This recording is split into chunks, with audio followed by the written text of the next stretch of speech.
Bien que ça fait à peu près 40 ans que je ne suis plus vraiment à l'église parce que je suis partie en Angleterre et puis après, ça fait 36 ans, non, oui, presque 36 ans que je suis en Jamaïque.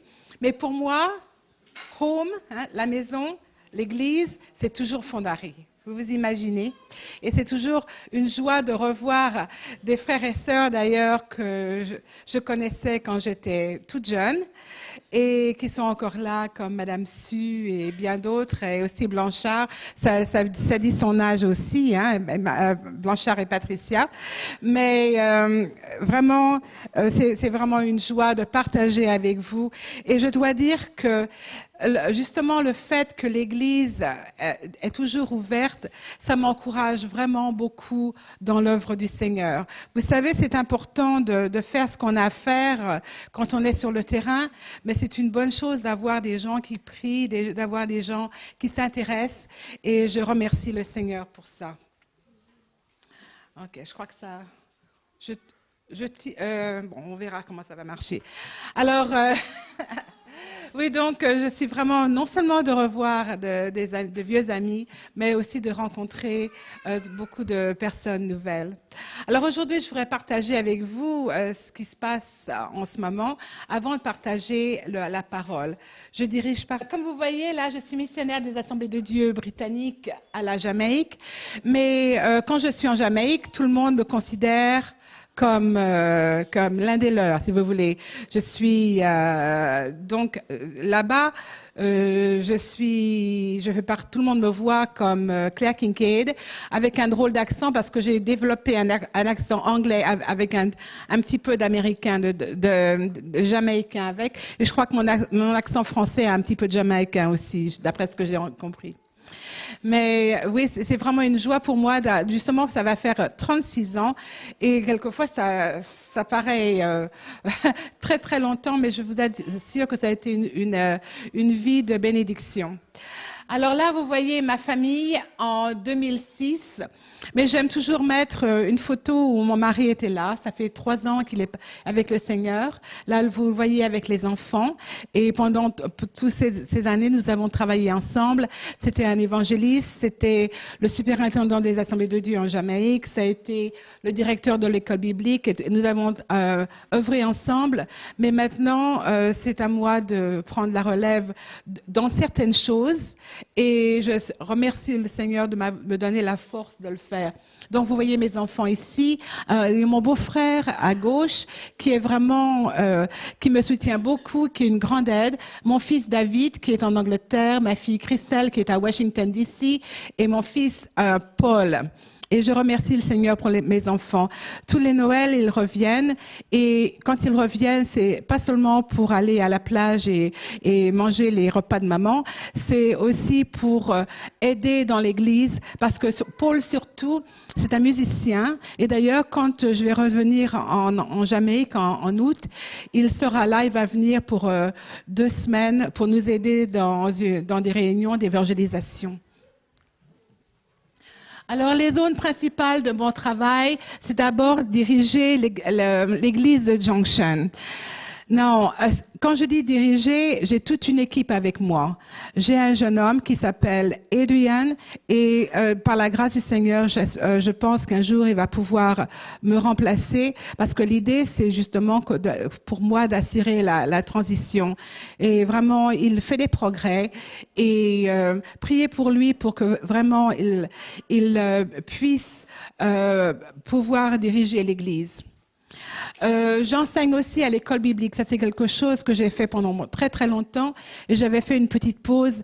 Mais un jour, j'ai eu un coup de téléphone de la directrice qui m'a dit « Est-ce que tu peux venir ?» Et puis, elle m'a dit « Je te donne 2 secondes pour me répondre. » Et j'ai répondu et je dois dire que j'ai été très très heureuse de le faire.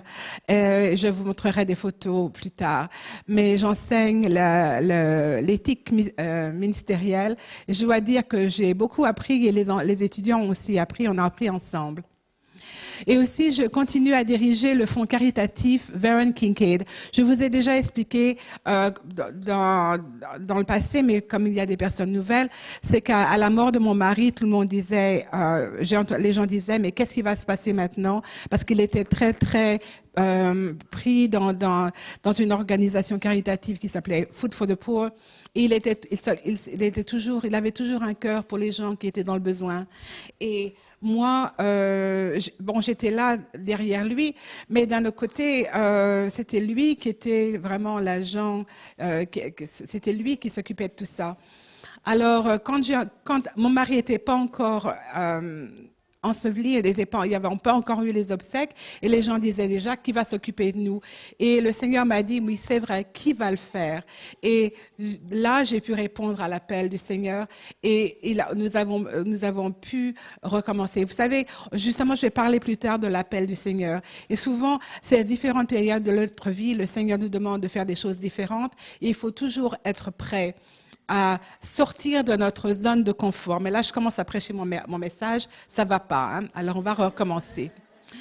Alors, oui, quand je suis retournée en Jamaïque, nous avons eu une campagne d'évangélisation sous tente. Ça se fait beaucoup en Jamaïque et ça marche généralement très bien. Et le jeune que vous voyez, c'est un jeune de l'école biblique et qui a vraiment un ministère d'évangéliste. Alors, quand il prêche la parole de Dieu, mais vous ne croiriez pas qu'il a des os dans son corps. Hein, il a une manière très unique de prêcher, mais il prêche la parole de Dieu. Et d'ailleurs, il va venir nous aider quand je rentrerai, parce qu'on va avoir une semaine d'évangélisation. Après, nous avons suivi les nouveaux convertis. Tout un groupe d'entre nous sommes allés. Et là, j'ai beaucoup apprécié non seulement rencontrer les gens qui s'étaient convertis, mais aussi retrouver les gens dans les différents districts, ce qu'on appelle ça en Jamaïque. On va dans les différents coins, on rencontre les familles. Et vraiment, c'était vraiment une joie de pouvoir faire ça. Nous avons eu à peu près, pas beaucoup de personnes qui ont été baptisées, mais nous remercions le Seigneur pour ça. Nous avons eu à peu près 3 personnes, mais il y en a d'autres qui ont été baptisées plus tard. Quand je suis rentrée en Jamaïque, je n'en croyais pas mes yeux. La Jamaïque, c'est un pays très, très vert, mais quand je suis rentrée, tout était brun, tout était brûlé. C'était vraiment terrible à cause de la sécheresse. Et j'étais vraiment très, très concernée, surtout pour les petits fermiers. Vous savez, les fermiers qui ont un petit lopin de terre et qui dépendent vraiment pour leur famille, justement, de pouvoir faire de la culture. Alors, justement, avec mon équipe, on s'est dit, mais qu'est-ce qu'on va faire? Et on s'est dit, bon, on va donner des sacs d'engrais pour que les gens puissent recommencer. Et je me disais, mais finalement, ce qu'on leur donne, c'est rien du tout. Et je me disais, mais c'est pas grand-chose, etc. Mais je me suis rendu compte que le peu, c'était vraiment très apprécié. Ça a donné de l'espoir. Ça leur a montré qu'il y avait des gens qui s'intéressaient à eux. Et justement, il y avait un frère de l'église qui n'était, quand je suis allée lui apporter le sac, il n'était pas là. Alors je l'ai mis sous une chaise sur sa véranda. Et puis après, je lui ai téléphoné et je lui ai dit, vous avez trouvé le sac? Alors il m'a dit, ah bon, c'était vous? Parce que hier, j'étais avec ma femme et je lui disais, j'ai vraiment besoin d'engrais pour mettre des laitues, pour mettre des légumes. Et on n'a pas d'argent pour le faire. Qu'est-ce qu'on va faire? Et vous voyez, le Seigneur a répondu aux besoins. C'était quelque chose de petit, mais d'un autre côté, ça l'a aidé. Et ce qui est aussi, ça m'a bénéficié aussi, parce que souvent, certains de ces fermiers m'envoient des beaux poivrons, des belles tomates. Et c'est sympa de leur part. Hein. Mais pour moi, je dois dire que j'aime beaucoup pouvoir faire. Je me rends compte de plus en plus que souvent, ce ne sont pas les projets énormes qui font les différences. Ce sont quelquefois les petites choses qu'on fait pour aider les gens. Alors après, nous avons eu aussi des activités estivales pour les enfants. Là, vous voyez Adrian qui est en train d'enseigner les enfants et ça a été vraiment une bénédiction. Aussi, l'année dernière, d'ailleurs, quand j'étais en tournée en France et en Angleterre, je parlais justement de la rentrée des classes. En Jamaïque, l'éducation, c'est vraiment tout, c'est vraiment très très important, c'est ce qui va sortir les gens, les enfants de la pauvreté. Donc, aider les enfants à retourner en classe, c'est très important. Donc, nous avons fait ces espèces de bons, c'est à peu près l'équivalent, je ne sais pas, peut-être de 20 euros, 20 euros. Et ils vont, les familles donc, qui sont démunies vont dans un certain magasin dans la ville et ils peuvent avoir des choses pour retourner à l'école. Alors, par exemple, vous voyez, comme les garçons en Jamaïque doivent avoir un uniforme kaki, c'est ce qu'ils ont acheté là. Et puis, on en a pu en donner 50. Donc, ça a fait vraiment ça a vraiment aidé les parents à renvoyer leurs enfants à l'école. Alors, le petit garçon à droite, il vient d'une famille extrêmement pauvre, mais petit à petit, avec la grâce du Seigneur et la bénédiction du Seigneur, on voit vraiment un changement. Mais ce petit garçon-là, il a toujours des problèmes, il a toujours quelque chose qui ne va pas, il s'est cassé le bras, ou il lui arrive toujours des choses à l'école. Il est vraiment très espiègle, mais je vois déjà un grand changement en lui. Aussi, une amie d'Angleterre a décidé de faire ce qu'on appelle un baril, un barrel. Et ce qui se passe, c'est ce qu'ils utilisent surtout des pays des Caraïbes, les familles, par exemple, qui ont de la famille en Jamaïque et qui sont en Angleterre ou aux États-Unis. Il y a certains, on appelle ça des barils, mais on le remplit de denrées de toutes sortes. Et c'est ce qui s'est passé ici. Une de mes amies a envoyé des chaussures pour les enfants, envoyé des crayons, envoyé des matériels scolaires, envoyé même certains, je ne sais pas comment on appelle ça en français, mais des couches pour les personnes âgées qui sont souvent, c'est très, très, très important, qui sont grabataires. Et vraiment, dès que je l'ai reçu, il a fallu tout de suite que j'ouvre et que j'enlève tout pour voir ce qu'il y avait dedans. Et ça a été une grande bénédiction. Alors, à droite, vous voyez une des sœurs de l'Église qui est professeure et qui est venue avec la conseillère d'orientation de l'école et on a pu leur donner une grande boîte de crayons de couleur.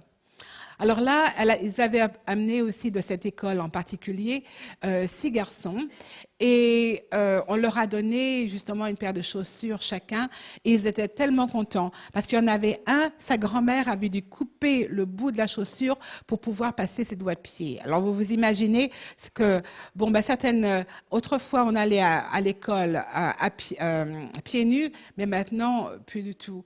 Et donc ils étaient tellement contents avec leurs chaussures. Il y a un petit garçon qui m'a dit, maintenant je peux avoir une petite amie. Alors pour lui, il pensait que maintenant, il était vraiment bien. Et les deux enfants à gauche, c'est des enfants d'église. Le petit garçon, les chaussures sont un petit peu trop grandes, mais je suis sûre que cette année, ça va marcher. Nous avez envoyé aussi des choses pour le football parce que Adrian se sert à une équipe de football pour la communauté. Il s'en sert pour l'évangélisation.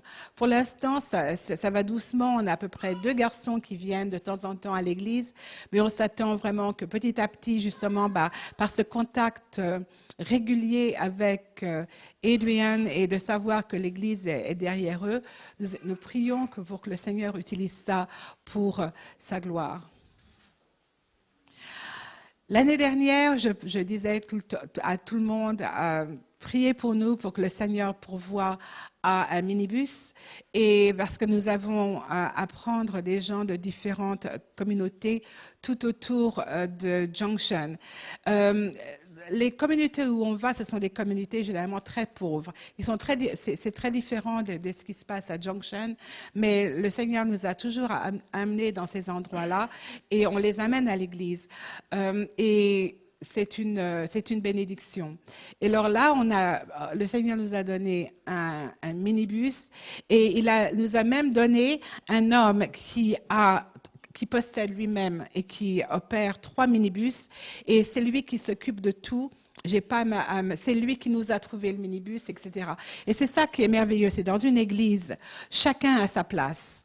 Et ce frère-là, il me libère de tout souci en ce qui se concerne le minibus. Et ça, comme je vous le dis, tout le monde a sa place dans l'église. Alors là, c'était le jour de la dédicace. Tout le monde était tellement content. Le jour où nous avons vendu notre vieux bus, qui était vraiment, c'était déplorable. Ça a été vendu pour des pièces pour la ferraille. Hein. Et un homme est venu, il m'a dit, je viens de perdre ma maison dans un incendie, est-ce que vous pouvez m'aider? Il y avait un businessman, un homme d'affaires du coin, qui lui avait conseillé de venir me voir. Alors je lui dis quoi?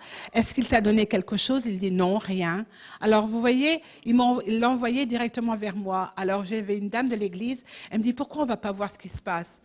Alors je dis d'accord, on est allé. Puis alors, on a quitté la rue principale, on a commencé à aller dans les petites rues et dans un sentier. Elle commençait à s'inquiéter. Elle disait mais où est-ce qu'on va? Est-ce qu'il va essayer de nous voler ou quelque chose comme ça? Mais non, non, non. On s'est rendu compte que c'était une maison qui était brûlée, qui était complètement incendiée. Et que lui, il a de l'épilepsie, il avait 3 enfants et il était vraiment complètement sous choc. Alors, mon ami m'a dit, mais tu sais, je connais quelqu'un qui remplace son toit. Alors, on pourrait peut-être acheter à moitié prix le zinc. Alors, je dis, d'accord, et c'est ce qu'on a pu faire. On n'a pas pu recouvrir toute la maison parce que, d'abord, il n'y avait pas assez de zinc et puis c'était trop cher. Mais on a pu au moins couvrir deux pièces. Et là, vous le voyez, on est allé chercher le zinc et lui a donné aussi, ça c'est avec l'argent du fonds de Vérone, et lui a donné aussi comment on appelle ça, du bois pour faire la charpente. Et après, il a eu de l'aide gratuite pour le mettre. Et puis là, il est venu à la maison. J'ai trouvé un matelas et d'autres choses. Et vraiment, il a pu retourner chez lui. Et là, en janvier, ça se croit que ça s'est... Et finalement, il a pu pouvoir ramener ses filles à la maison. D'ailleurs, c'était une des choses qui le concernait le plus, parce qu'il avait fallu que ses filles aillent dans différentes maisons et on ne sait jamais ce qui peut se passer là. Et donc, il était tellement content de pouvoir d'avoir ses filles. Donc là, tout est comment c'est, second hand. C'est usagé, si vous voulez. C'était pas des choses nouvelles qu'on avait, mais au moins, c'était vraiment une bénédiction. Et on a pu donner aussi à la famille les sacs avec des fournitures scolaires qui avaient été données par mon ami en Angleterre. Alors, ils avaient même envoyé certains, je ne sais pas comment on dit ça en français, mais des calculatrices scientifiques qui sont nécessaires pour les examens, les trucs de géométrie, tout, et même un dictionnaire. Donc, cette famille a vraiment été très bénie. Et ils viennent de temps en temps à l'église et nous prions pour eux pour que vraiment ils connaissent le Seigneur comme leur sauveur. Alors, on en a profité justement de ce qu'on était dans la région, dans la communauté. D'ailleurs, c'est une communauté que j'aime beaucoup parce que c'est juste au pied d'une montagne. Et tout est vert, tout est beau. Et on a commencé à visiter les gens du coin. Et on en a profité pour faire une réunion d'évangélisation en plein air le soir. Souvent, ce qu'on trouve maintenant en Jamaïque, c'est que plutôt que de faire des campagnes, souvent, ce qu'il y a de mieux à faire, c'est le dimanche soir, c'est d'installer des instruments de musique et d'avoir une réunion en plein air. Ça apporte beaucoup. Maintenant, on a à peu près 4 ou 5 personnes qui viennent régulièrement à travers ces réunions de plein air. Un baptême aussi. On a eu plusieurs baptêmes, hein, pas seulement un. Mais celui-là, il était vraiment très, très spécial parce qu'un jour, il y avait un homme on a appris que c'était un grand malade, il avait un cancer, mais c'était vraiment la fin. Et il avait demandé qu'un pasteur vienne le voir et le pasteur n'était pas venu le voir. Alors, Adrian, hein, mon assistant, y est allé. Et il l'a amené au Seigneur et il m'a dit, vous savez, il veut être baptisé. Alors je me suis dit, mais s'il est dans un état comme ça, comment va-t-on faire? Mais je lui ai dit, d'accord, s'il veut le faire, on le fera. Alors le dimanche matin, il me téléphone, il dit, il veut être baptisé aujourd'hui. Alors généralement, je demande toujours à un frère, à des pasteurs, de venir le faire. Et alors j'ai téléphoné au superintendant, il m'a dit, écoute, dis à Adrian et à quelqu'un d'autre de le faire. Et toi, tu lis les paroles du baptême. Et c'est ce qu'on a fait. Et cet homme, vraiment, on l'a entouré, on l'a suivi, et ça a été vraiment une bénédiction. Et je me rappelle la dernière fois où il est venu à l'église, sa cousine qui l'amenait toujours nous a dit, il veut absolument venir à l'église, il est dans un état terrible, mais il dit que même si on doit le porter dans un drap, il veut être là. Alors j'ai dit, bon, ben, on va s'arranger. Alors j'ai pris un de ces recliners, Jean-Marc, des fauteuils, vous savez, qui s'ouvrent. J'ai pris ça de la maison. Et puis, on l'a installé derrière à l'église, enfin, au fond de l'église, près de la porte, pour que ça soit plus facile pour lui. Et puis après, je me dis, mais vous savez, en Jamaïque, on fait la Sainte Seine seulement une fois par mois. Hein. C'est très différent de la France et de l'Angleterre.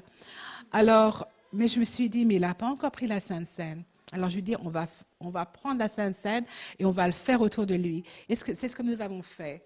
Nous avons pris la Sainte Seine, nous sommes allés tout autour de lui, nous avons partagé avec lui. Et je vous assure, ça a été une journée vraiment incroyable. La présence du Seigneur et aussi la joie et le témoignage pour toute la famille qui était là aussi. On ne l'a pas fait pour ça, mais le Seigneur l'a donné aussi. Et maintenant, il est avec le Seigneur, mais justement, nous savons qu'il est avec le Seigneur. Hein. Normalement, à Noël, nous faisons un repas pour les personnes âgées, surtout celles qui sont démunies. Et là, c'est ce que vous voyez à la photo de gauche. On était à l'église et il y avait ce monsieur qui a dit à ma fille qui était là, Christelle, lui a dit Christelle, est-ce que ton père te manque? Alors elle dit bah oui, bien sûr, il me manque beaucoup. Alors il dit, ben, il ne te manque pas autant qu'il me manque à moi, parce que c'était toujours un homme pour les pauvres. Et là, bon, ben, ça nous a touchés, hein.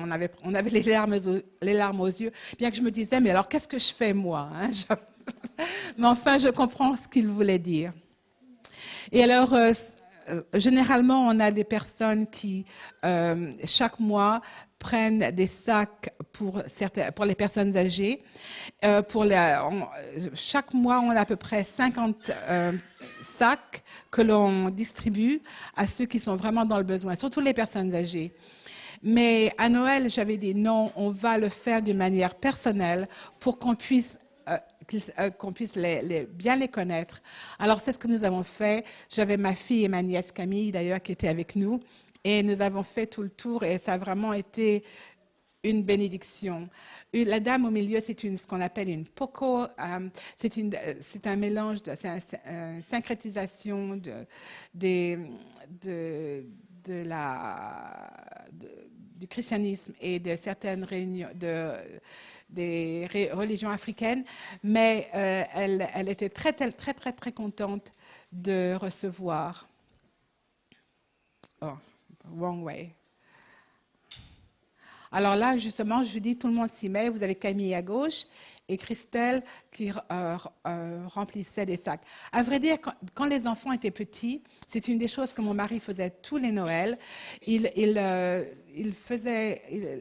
préparait des sacs avec les enfants, avec du riz, de la farine, des choses de base, et il emmenait les enfants pour distribuer. Pour lui, c'était quelque chose d'important pour que les enfants apprennent à donner, apprennent à comprendre les besoins des gens. Alors, il y a 1 an et demi, l'école biblique avait brûlé. Et vraiment, ça a été à la fois un désastre et une bénédiction, parce que la condition du bâtiment était absolument horrible. Et je dois dire, une fois que j'ai su que personne n'avait été blessé, j'étais vraiment, j'étais heureuse. Hein. J'ai dit à mon amie est la directrice, et je savais que ça allait demander beaucoup de travail, mais regardez maintenant, 1 an et demi après, c'est la bénédiction du Seigneur. Le Seigneur a permis que ça ait été reconstruit, beaucoup plus grand, beaucoup plus beau et beaucoup plus confortable. Et là, vous voyez la redédicace de l'école biblique, et ils ont décidé d'appeler la chapelle, là où les élèves se retrouvent pour prier et pour la parole, ils l'ont appelée la Varren Kincaid Chapel. Et là, vous me voyez avec mon beau-frère, on a dévoilé la plaque, et sur la plaque, il dit évangéliste, pasteur, planteur d'église, et le champion des pauvres. Et donc, il est toujours... on se rappelle de lui en Jamaïque. Ah oui, mes élèves de 3e année, les voilà. Alors, c'était assez marrant parce que quand nous avons plus tard eu ce qu'on appelle la journée de la famille, j'avais demandé aux élèves de l'école biblique de venir. Et alors, je leur ai dit, quand vous allez venir, vous allez être des serviteurs. Hein. Vous allez aider avec les enfants, vous allez servir la nourriture, serviteurs, servir. Alors, heureusement qu'ils étaient là parce qu'il y a eu, ça aurait été le chaos. Et après, ils m'ont dit, ah oui, d'accord, on a aidé, alors ça va nous aider avec nos résultats. Alors j'ai dit, ah non, pas question. Alors, est-ce que vous allez nous faire des biscuits au chocolat? Je dis d'accord, des biscuits au chocolat pour tout le monde.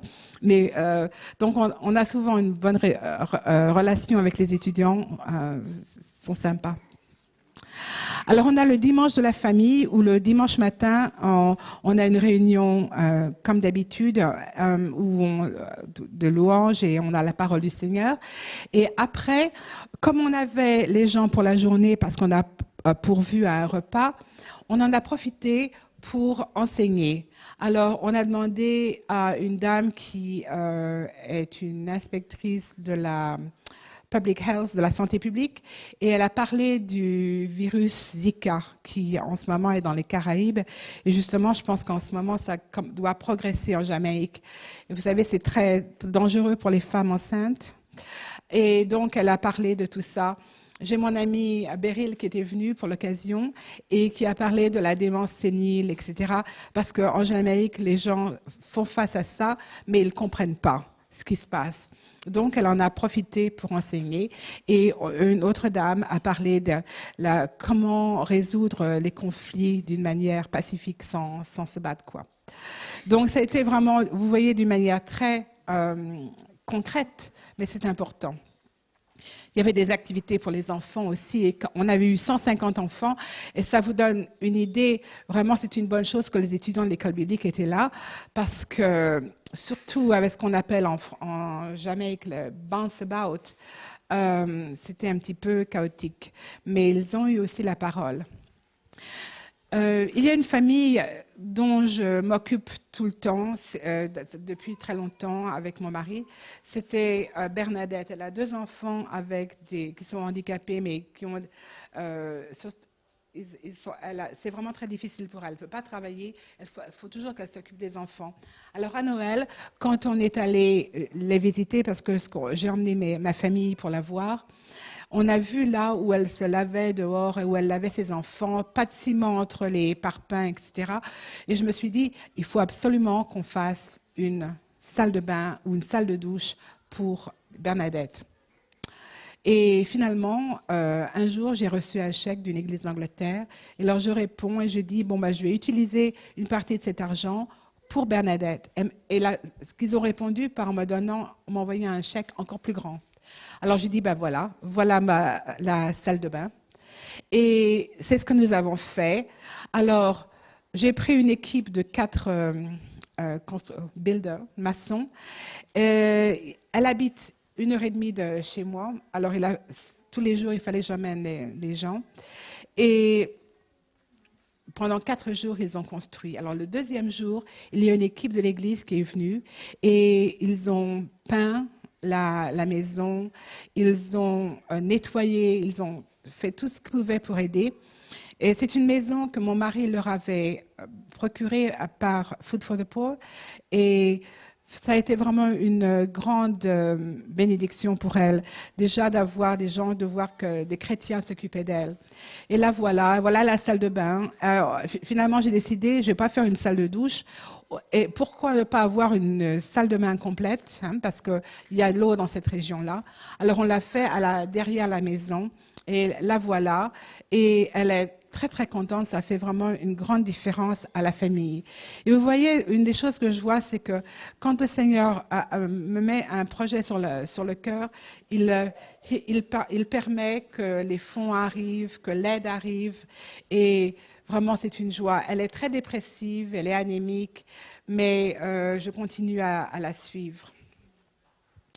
Alors, on a essayé aussi, ce qu'on a décidé de faire aussi, c'est de lui donner un petit poulailler. J'ai emmené 2 garçons de l'église. Ils ont construit un poulailler que comment on dit ça, les mangousses ne peuvent pas, c'est fait de telle manière que les mangousses ne peuvent pas aller manger les petits poulets. Et maintenant, je crois qu'elle a eu ses premiers poulets. Et vous voyez encore, c'est pas un projet énorme, ça coûte pas beaucoup, mais d'un côté, on a déjà au moins 4 projets comme ça avec d'autres personnes. Et le jeune homme que vous voyez en rouge, je sais qu'il a vraiment besoin d'un travail. Alors je lui ai dit, écoute, est-ce que tu veux faire ça aussi? Il me dit, non, je voudrais un cochon. Alors il a un petit cochon maintenant. Alors, je lui disais, je voudrais une photo. Il me dit, c'est pas possible parce que il est trop sauvage. Alors c'est pour ça que j'ai pas de photo. Un nouveau projet, c'est une famille en crise. Un jour, j'étais à la plage avec mon ami Beryl qui était là et j'entends du bruit, je regarde, je vois cet homme qui était en train de faire des objets en bois de lignum vitae, qui est un bois de la Jamaïque. Et on a commencé à parler, je lui ai acheté certaines des coupes pour ramener en Angleterre.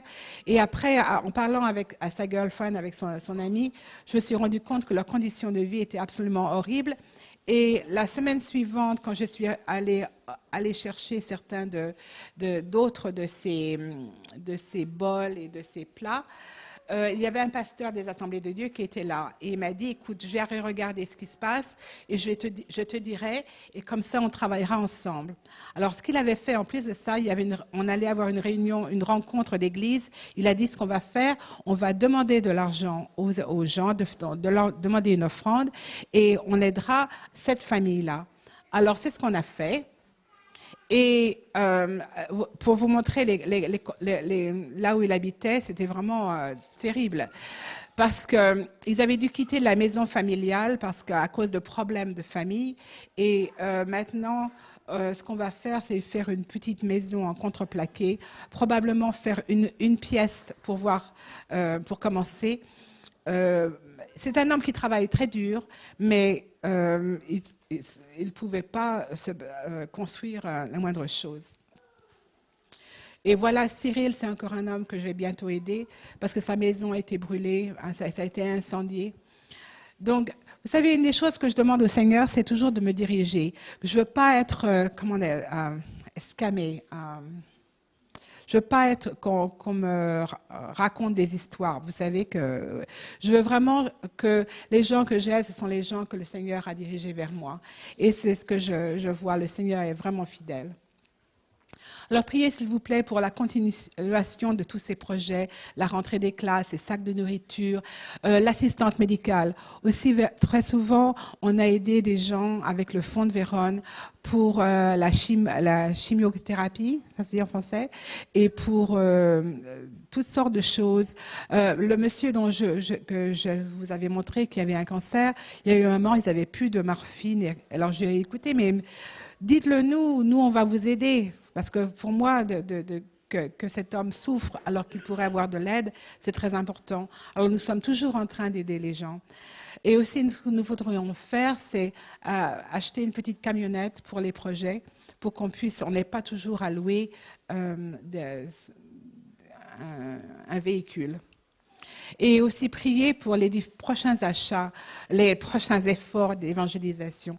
Il y a beaucoup de choses qui sont à faire, mais je remercie le Seigneur pour sa direction. Et merci pour vos prières et merci aussi pour le